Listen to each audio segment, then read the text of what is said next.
In the previous session, it was discussed about the active and passive earth pressures of cohesionless soil.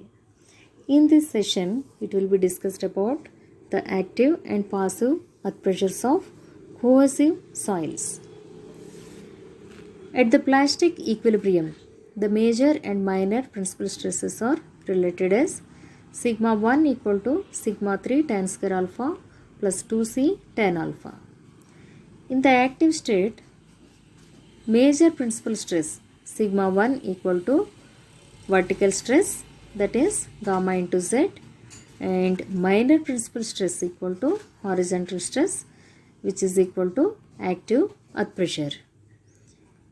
If we substitute these values of sigma 1 and sigma 3 in this plastic equilibrium equation, we will be getting gamma z equal to Pa into tan square alpha plus 2c tan alpha. From this we can write the equation for Pa, where Pa equal to gamma z cot square alpha minus 2c cot alpha. Here cot square alpha is nothing but coefficient of active earth pressure, that is Ka. So we can write this equation in terms of Ka, where Pa equal to Ka into gamma into z minus 2c root Ka. So from this equation we can say, due to cohesion of soil, the earth pressure at any depth will decrease by 2c cot alpha. At the top of the retaining wall, when the z value equal to 0, the active earth pressure equal to minus 2c cot alpha. And at the bottom of the retaining wall, when the z value equal to h, in this equation we will be getting active earth pressure equal to gamma h cot square alpha minus 2c cot alpha. So from this we can prepare the pressure distribution diagram. At the top of the retaining wall, the value is minus 2c cot alpha, and at the bottom of the retaining wall, the value is gamma h cot square alpha minus 2c cot alpha. So by finding the area of this pressure distribution diagram, we can estimate the total active thrust. If the backfill is carrying a surcharge of intensity Q per unit area, then the equation can be written as total active thrust equal to half into gamma h square cot square alpha minus 2ch cot alpha plus Q into h into cot square alpha. If we write in terms of coefficient of active earth pressure, the total active thrust equal to half into Ka into gamma h square minus 2ch root Ka plus Ka into Q into h. So here when we observe this pressure distribution diagram, at a depth of Z0, the active earth pressure is 0. So here in this equation, when we equate Pa to 0, you will be getting gamma z cot square alpha equal to 2c cot alpha. From this we can write z equal to 2c by gamma tan alpha, which can be written as 2c by gamma root Ka. So this depth is called depth of tension crack, where the active earth pressure is 0. So within the zone between the ground surface and depth Z0, the soil is in a state of tension in the active case. If the backfill is carrying a surcharge of intensity Q per unit area, then the depth of tension crack equal to 2c by gamma tan alpha minus Q by gamma. Now when we observe the pressure distribution diagram, here if we consider a depth of 2z0, the area of this pressure distribution diagram with two equal areas of positive and negative parts, the total active thrust for this portion is 0. Total active thrust equal to area of the pressure distribution diagram. If we consider two equal parts of positive and negative signs, then the total area will be 0. So the total active thrust is 0 at a depth of 2z0. So this depth is called critical depth of vertical cut, where Hc equal to 2z0, 2 times the depth of tension crack. So we can write it as Hc equal to 4c by gamma tan alpha or 4c by gamma root Ka. So what is the importance of this critical depth of vertical cut? In case of corrosive soils, a vertical cut can be made up to a depth of 2z0 without any lateral support. So if we prepare any excavation for canal slopes or for foundations, it can withstand up to a depth of Hc without any lateral support. Then passive earth pressure of corrosive soil. If we take the equation of plastic equilibrium, sigma 1 equal to sigma 3 tan square alpha plus 2c tan alpha. In the passive state, major principal stress equal to passive earth pressure and minor principal stress equal to vertical stress, that is gamma into z. If we substitute these values, we will be getting passive earth pressure equal to gamma z tan square alpha plus 2c tan alpha. This can be written in terms of coefficient of passive earth pressure, where coefficient of passive earth pressure equal to tan square alpha. So we can write passive earth pressure equal to Kp into gamma into z plus 2c root Kp. At the top of the retaining wall, when the z value equal to 0, passive earth pressure equal to 2c tan alpha. And at the bottom of the retaining wall, the value is gamma h tan square alpha plus 2c tan alpha.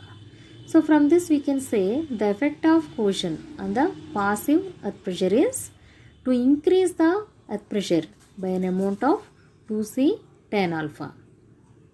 So due to cohesion, the passive earth pressure increases by an amount of 2c tan alpha, whereas active earth pressure decreases by an amount of 2c cot alpha. So from the pressure distribution diagram, we can estimate the total passive thrust, where total passive thrust equal to area of the pressure distribution diagram. You can divide this pressure distribution diagram into one rectangle and one triangle. So by finding the area, we can estimate the total passive thrust, which is equal to half into gamma h square tan square alpha plus 2ch tan alpha. Now let us see some numericals.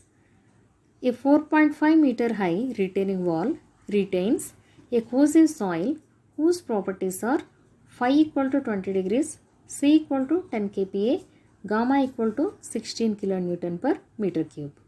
Calculate the depth of tension cracks and also calculate the total active earth pressure on the wall, neglecting the tension zone. Draw the earth pressure diagram. So in case of corrosive soil, the equation to estimate the active earth pressure is gamma z cot square alpha minus 2c cot alpha, where alpha equal to 45 plus 5 by 2.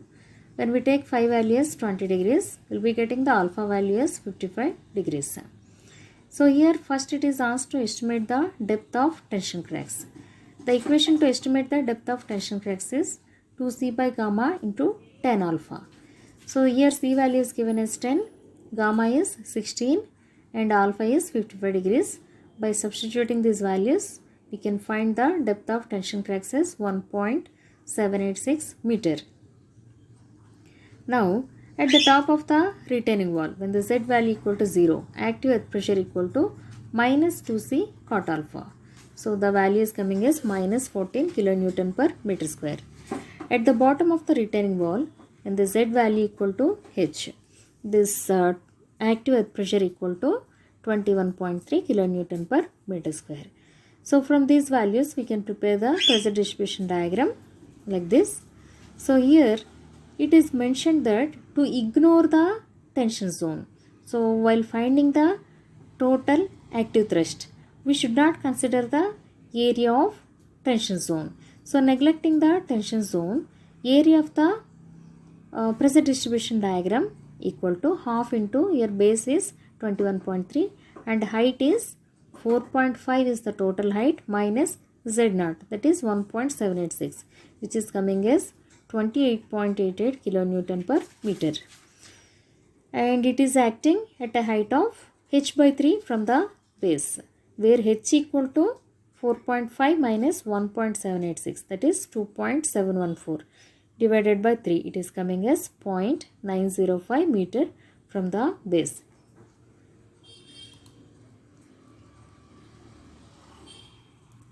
Another example, a rigid retaining wall 6 meter high has a saturated backfill of soft soil. The properties of the clay soil are C equal to 18, saturated unit weight is 17.56 kilonewton per meter cube.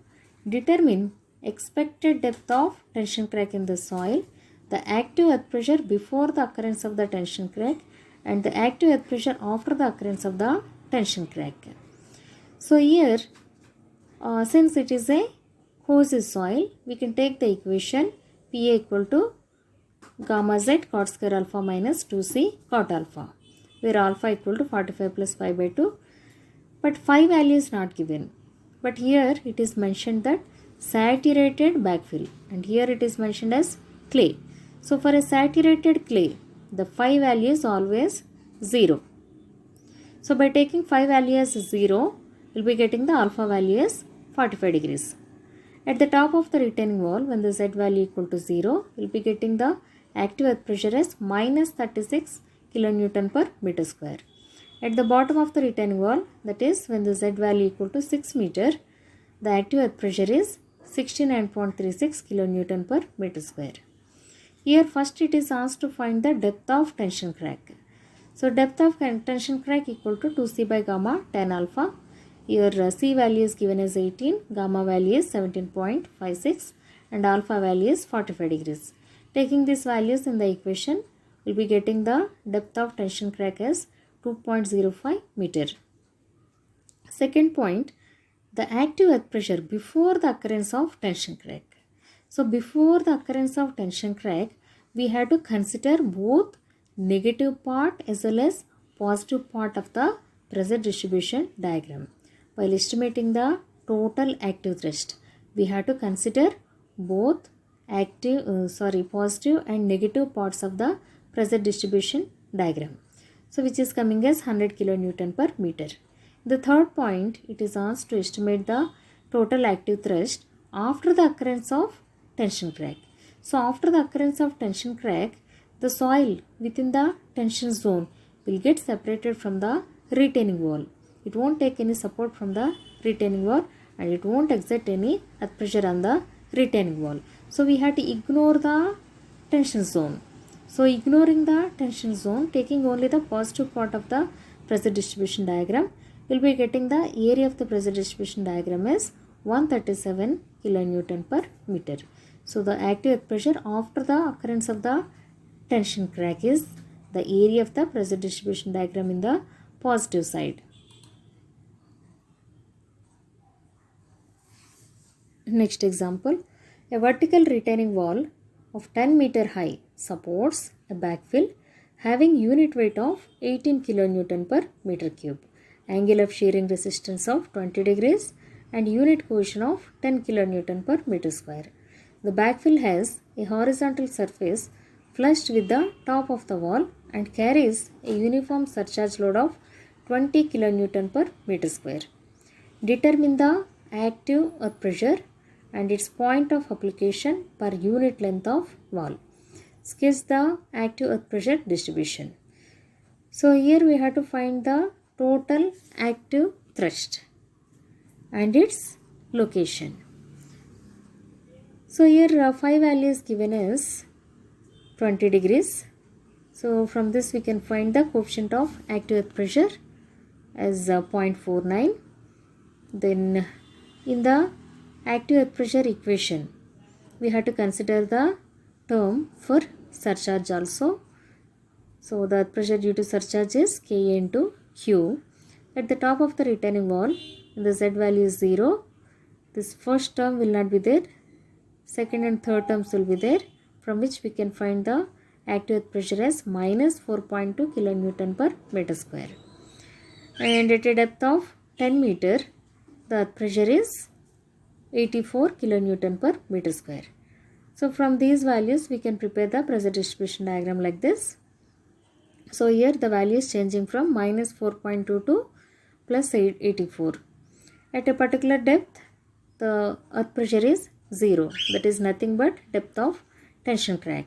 The equation to estimate the depth of tension crack is 2c by gamma tan alpha minus q by gamma. If there is surcharge, this additional term will come where z naught equal to 2c by gamma tan alpha minus q by gamma. So here q value is given as 20 kilonewton per meter square. So taking that value, we will be getting the z naught value as 0.48 meter. So now here nothing is mentioned to ignore the negative zone. So we have to take the total area of the pressure distribution diagram. So area of this negative zone is -1 and area of this positive zone is 399.84. So the total active thrust is coming as 398.84 kilonewton per meter.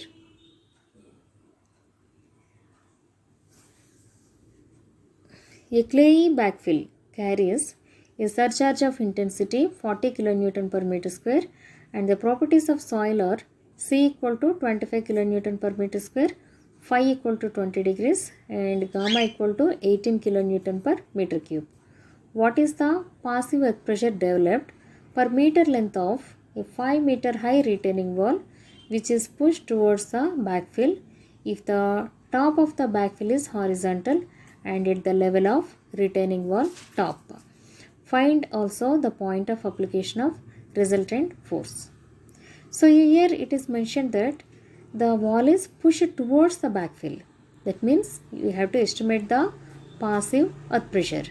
The equation to estimate the passive earth pressure is gamma z tan square alpha plus 2c tan alpha plus q tan square alpha. Since surcharge is also there, additional term q tan square alpha is also there in the equation.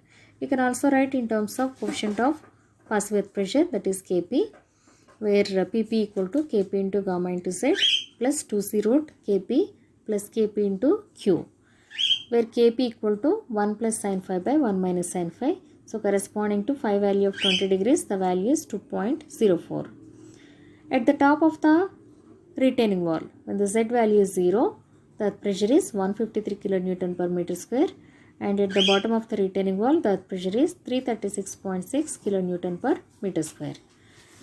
So if we prepare the pressure distribution diagram separately for surcharge, cohesion and weight of soil, the diagram will be like this. Now area of this rectangle is taken as P1, area of the second rectangle is P2 and area of the triangle is P3. So the values are like this. Then total passive thrust equal to sum of P1, P2 and P3, which is coming as 1708 kilonewton per meter. So now to find the location, we can use the Varignan's theorem, where Z equal to P1 Z1 plus P2 Z2 plus P3 Z3 by Pp, and the value is coming as 2.17 meter.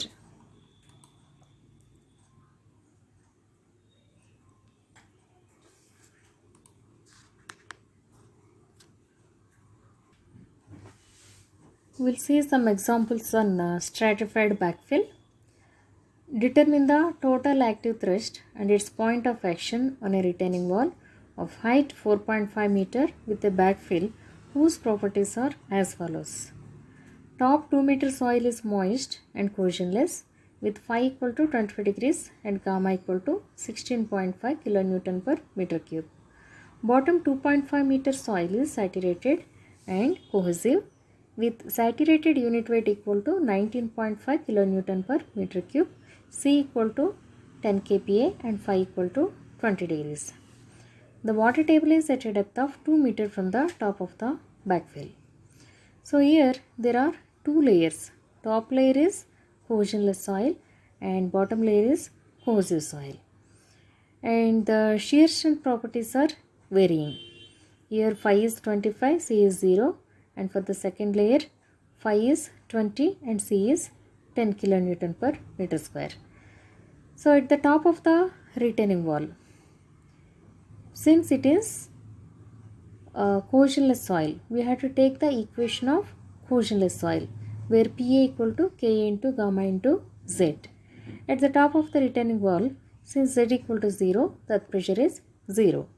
At a depth of 2 meter, that is at the interface, active earth pressure is Ka into gamma into H1. H1 is 2 meter. So it is coming as 13.4 kilonewton per meter square.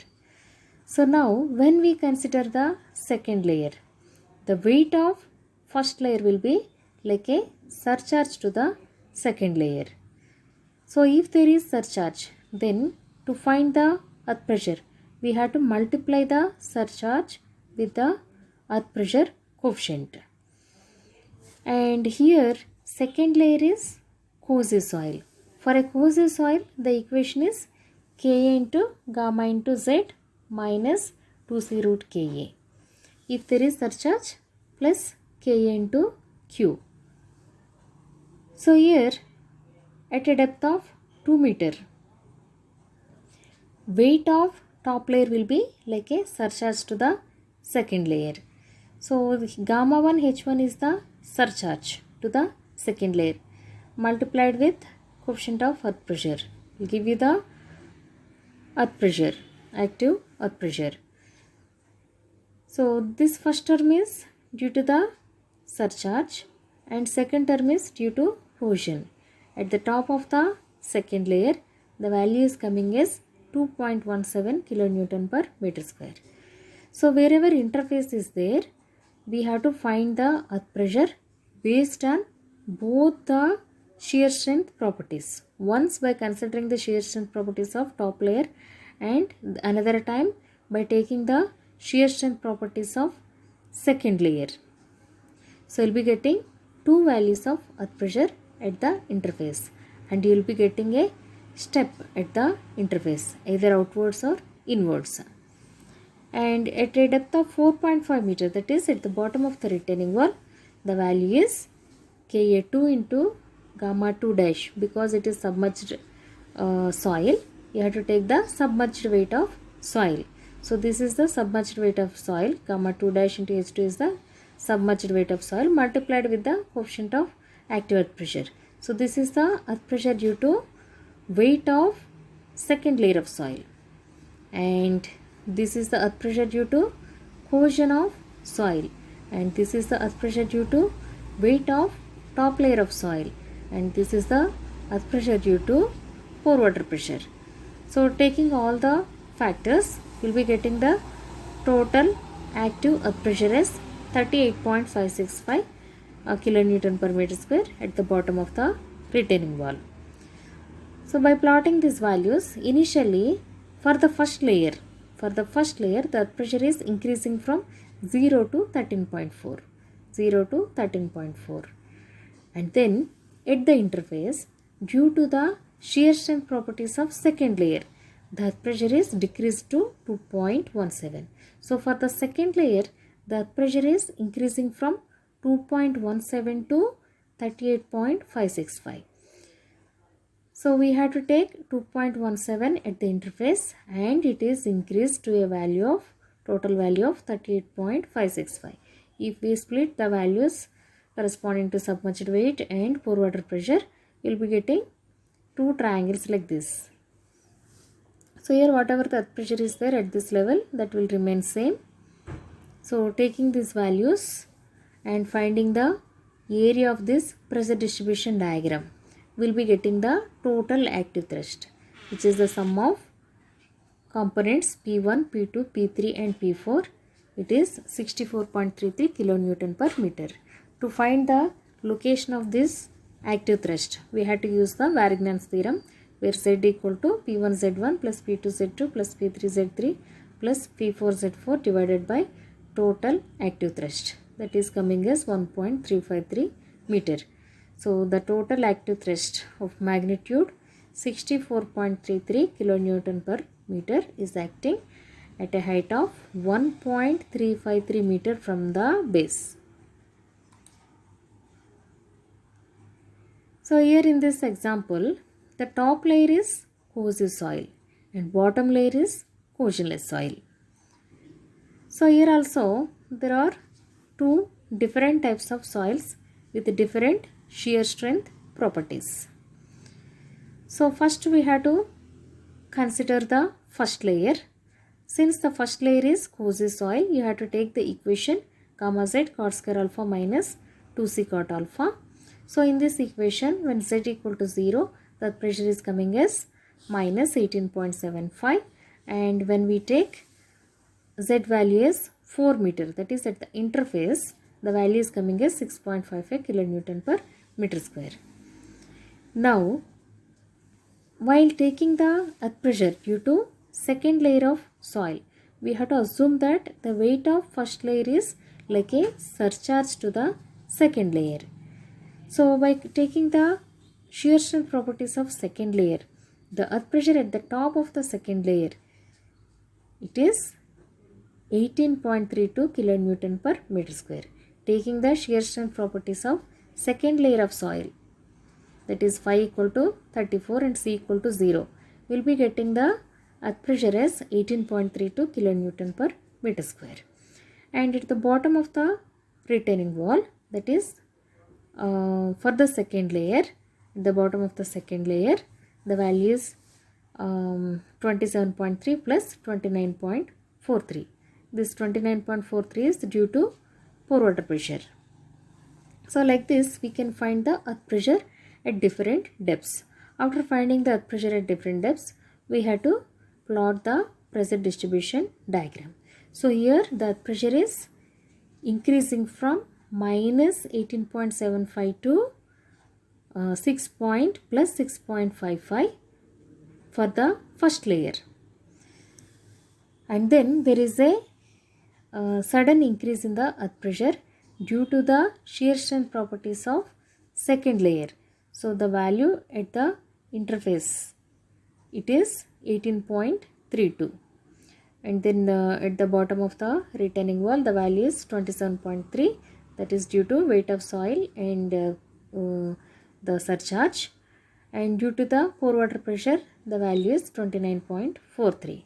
So now we can find the area of this pressure distribution diagram, and then we can estimate its location by using the Varignan's theorem.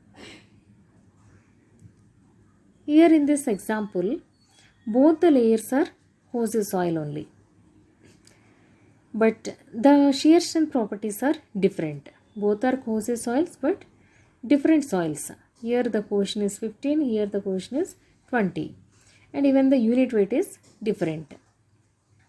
So here, because it is cozy soil, we can take the equation gamma z cot square alpha minus 2c cot alpha.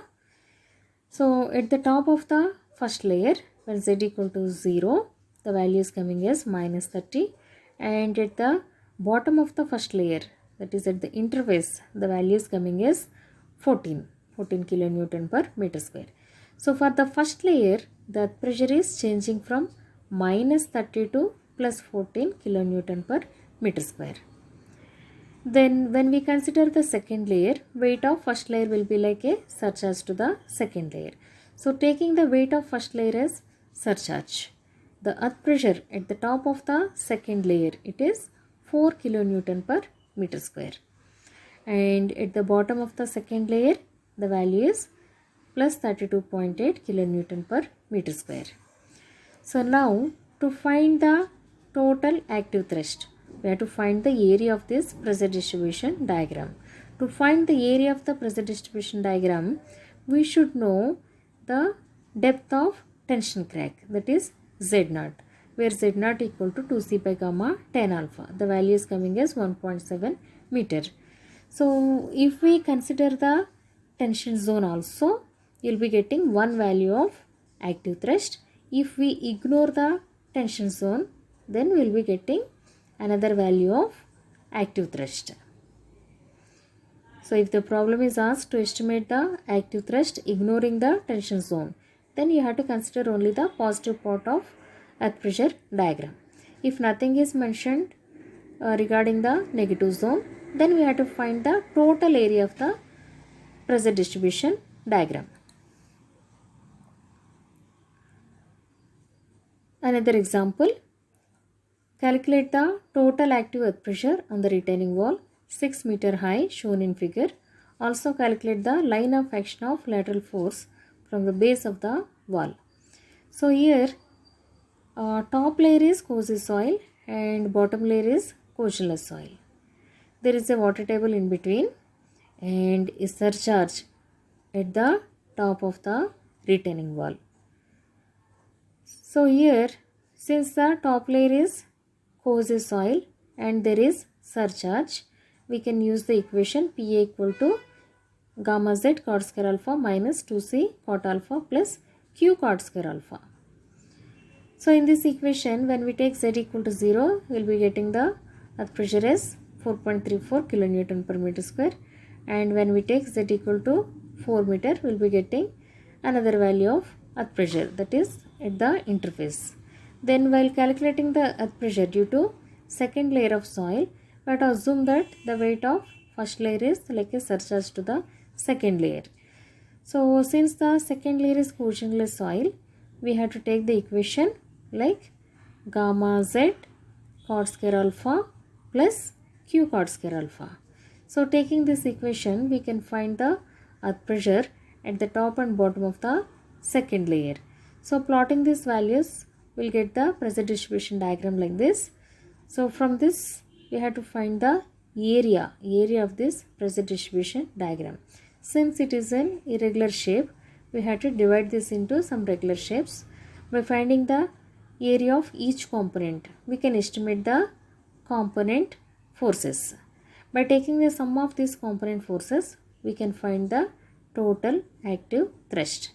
Then by using the Varigna's theorem or by taking the moments about the base of the retaining wall, we can find the location of total active thrust.